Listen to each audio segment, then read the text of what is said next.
Tamil TV நேயர்களே, உங்கள் அனைவருக்கும் என் பணிவான வணக்கங்கள்.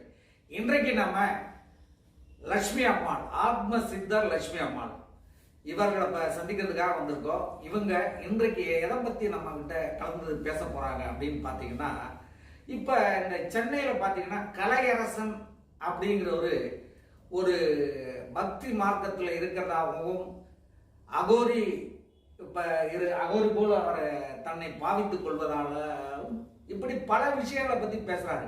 காளியை அழகா பார்த்த அப்படின்னு, காளியை அழகா பார்க்கறது தப்பு இல்லை, அனைத்து கடவுள்களும் அழகா தான் இருப்பாங்க. முருகன் பெயரே அழகு, அவருடைய உருவமும் அழகு. இப்படி கடவுள்கள் எல்லாம் அழகு, அவங்கவுங்க மனதை பொறுத்து அந்தந்த அழகுல இருப்பாங்க. இதை அவர் கொச்சைப்படுத்தி பேசிவிட்டார் அந்த கலையரசன்.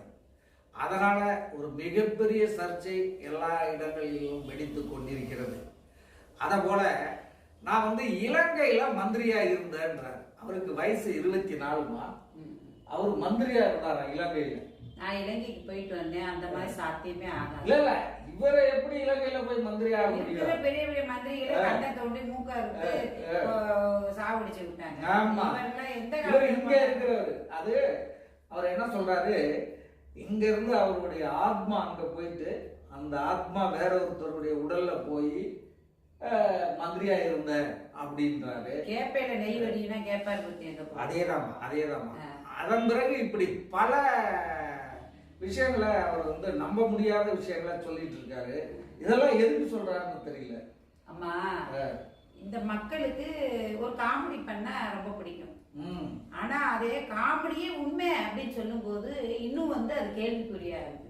இவர் ஒண்ணு பண்ணது சடை போட்டு வந்தது. முன்னாடிலாம் சடை வச்சுட்டு வந்த அகோரிகளை பார்த்தா நம்ம கையெடுத்து கும்பிடுவோம், மனசால ஒரு பாசம் இருக்கும். இப்ப இந்த சடையை ஒட்டி வச்சுட்டேன் அப்படின்னு அவரே சொல்லியிருக்காரு.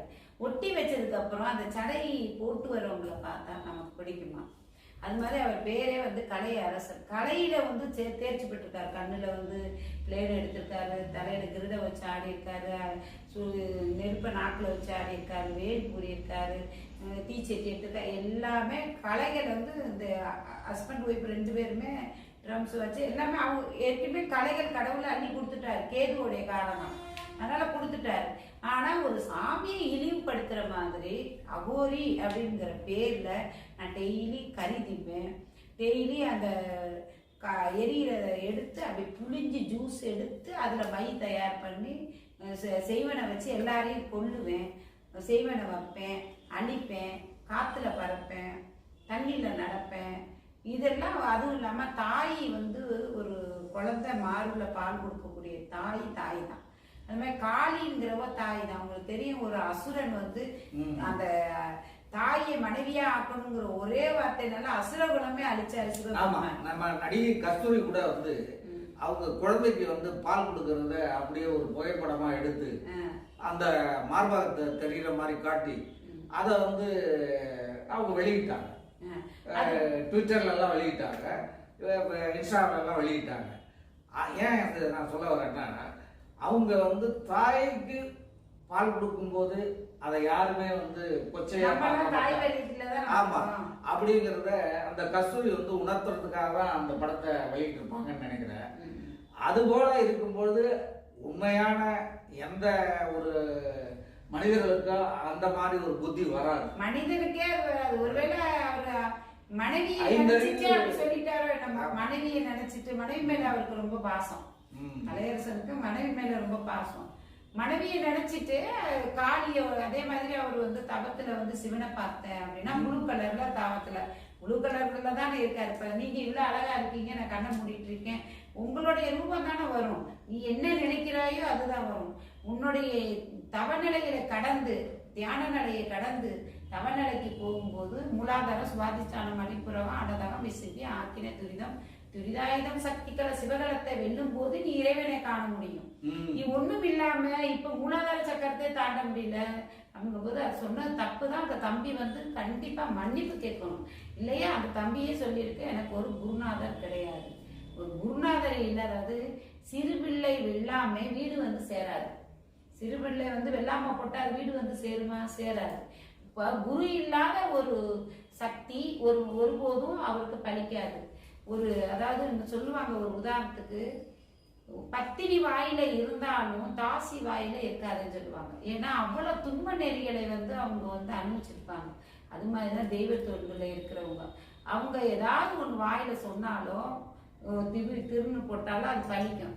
ஒண்ணுமே இல்லாம நீ போடும்போது உன்னுடைய நெகட்டிவ் வைப்ரேஷன் மற்றவங்களுக்கு போய் தாக்கும். அதுதான் உண்மை. இப்பப்பா அவரு குருநாதர் இல்லாம தவிக்கிறேன்னு சொன்னாரு. அவர் உங்ககிட்ட சிஷ்யனா வந்தா நீங்க ஏத்துக்கிட்டு வேணாங்கிறாருமா, தவிக்கிறாருல்ல. குருநாதரே எனக்கு வேணாம், நான் வந்து டைரக்டா எனக்கு கடவுள் வந்து இறங்கி சொல்லிட்டாரு, காளியும் பார்த்தேன் இவங்கள பார்த்தேன் அப்படிங்கிறாரு. வாயில சொல்றதெல்லாம் வடை சொல்றாரு, வாயில வடை சொல்றாரு. ஆமா, சர்க்கரை சீனி சொல்லிட்டு பேப்பர்ல எழுதிட்டு நக்கி பார்த்தா இனிக்குமா, அந்த கதை தான் இவர் கதை. ஸோ இப்போ வந்து இந்த மாதிரி மக்களை தன் பக்கம் இருக்கணுங்கிறதுக்காக அவர் வந்து இல்லாதது பொல்லாதெல்லாம் சொல்லிட்டு இருக்காங்க. ஆனாலும் வந்து இங்க பாருங்க, ஒரு வில்லன் படத்தில் நடிக்கிறாங்க. அவருக்கு நடந்து போனா நம்ம எல்லாரும் ஓடி போய் பார்ப்போம். அது மாதிரி அவருடைய தோற்றம் நல்லா இருக்கு, அவருடைய அழகு எல்லாமே நல்லா இருக்கு. ஆனா அவர் வந்து செயல்பாடுகள் பூரம் தப்பா இருக்கு. ஆனா அவர் வந்து பரவாயில்ல, ஒருத்தவங்க காவி கட்டுறதோ தலை முடியல அதை சூடுறதோ தானா வராது, கடவுளுடைய அனுகிரகம் இல்லாம. இவருக்கு கேள்வியுடைய வேலை இருக்கிறதுனால அவர் செய்யறாரு. ஆனா அதை நல்ல மாதிரி செய்யலாமல, குருவை எடுத்து குரு கூட தீட்சை வாங்கி அதாவது குரு தீட்சையை வாங்கினதுக்கு அப்புறம் அவங்களுக்கு மகாமண்டலேஸ்வரி பட்டம் கொடுப்பாங்க. எனக்கு ஏகாஜார ஆட்டு மண்டலேஸ்வரி பட்டம் கொடுத்துருக்காங்க. அதை வச்சு எல்லா இடத்துக்கும் போகலாம். எனக்கு ஒரு ஆபத்துனா அது ஜுனா அக்கடா, அந்த அக்கடா இந்த அக்கடா இருக்கும், அந்த அக்கடாவுல இருந்து எல்லாரும் வருவாங்க, இங்கேயே வருவாங்க. அவங்க யாருக்கும் பயப்பட மாட்டாங்க, ஜெயிலு ஈடுக்கெல்லாம் பயப்பட மாட்டாங்க. இங்க இருக்கிற வாழ்க்கை ஒண்ணுதான், அங்க இருக்கிற வாழ்க்கை ஒண்ணுதான். எல்லாத்துக்கும் தயாரா நிலையில தான் இருப்பாங்க. அதுதான் எனக்கு போதிச்சிருக்காங்க.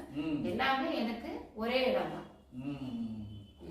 ஸோ ஏன்னு தெரியல, அந்த தம்பி வந்து இப்படி பேசி வாய் விட்டு எல்லார்கிட்டையும் மாட்டிட்டாரு. ஒரு மீடியாவில் போயிட்டு மதிப்பு கேட்டுட்டு முறைப்படி கத்துட்டு வந்து செயல்பாட்டு ஒன்றும் தப்பு இல்லை. அந்த பிள்ளையும் நல்லா இருந்துட்டு போது. அவருக்கு 3 பிள்ளை இருக்கு, மனைவி இருக்கு. ஆனா வந்து அவர் சொல்றாரு, நான் மனைவி வச்சுட்டு நான் நைட்டான என் மனைவி வீட்டு போயிருவேன்ங்கிறாரு. அதுவும் அப்புறம் எந்த சக்தி வேலை செய்யும்? ஒரு சிலர் சொல்றாங்க, விந்த வந்து சுனிமனம் அந்த மேல வந்து உச்சத்துக்கு மூலாதாரம் சிவகலத்துக்கு கொண்டு வந்தாதான் ஞானம் பிறக்குங்கிறாங்க. ஆனா அதுவும் தப்பு, அதுவும் தப்பு. கோச்சுக்காதீங்க, உண்மையை சொல்றேன். அதாவது நம்மளுடைய ஆசை பாசங்களை அடக்கக்கூடாது, அடங்கி விடணும். அதுவா தானா அடங்கி விடணும். அப்ப அந்த விந்து அணுக்களை வந்து மேல கொண்டு வான்னா அவன் இறந்து போவான், அவன் கண்டிப்பா இறந்து போவான். அது அடங்கி பற்றற்ற நிலைக்கு வரணும், பட்டணத்தார் மாதிரி. அது வேண்டாம், இது ஒரு அருவறுப்பு செயல், நம்ம இதுக்கு போய் நம்ம மோகத்துல கடக்கிறமேன்னு வரணும். அப்பதான் உண்மையான சக்தி, பிரபஞ்ச சக்தி நமக்குள்ள இறங்கும். ரொம்ப ஆழமாகவும் அழுத்தமாகவும் இந்த கருத்தை நீங்க பதிவு பண்ணிருக்கீங்கம்மா. இது நம்முடைய ரோஜா தமிழ் டிவி வியூவர்ஸ்க்கு பயன்படும் நினைக்கிறேன். அதே மாதிரி இந்த மக்கள் வந்து என்ன இவ்வளவு கத்திட்டு இவ்வளோ டைம் வேஸ்ட் பண்ணிட்டு, ரெண்டாவது அவங்களுக்கு இந்த இதுதான் வந்து மக்களுக்கு நல்லது போய் சேர்க்கணும்ட்டு பாடுபட்டு இந்த எல்லா கருத்துக்களையும் செய்யும்போது அவங்க அங்கேருந்து பக்கத்தில் இருந்து, அதாவது ஒரு மனைவி சமைச்சு கரைச்சி வெயிலில் இருந்து ஜாமான்லாம் வாங்கிட்டு வந்து சமைச்சு போடும்போது உப்பு இல்லை குழம்பு இல்லை நல்லா இல்லைன்னு சொல்லுவாங்க.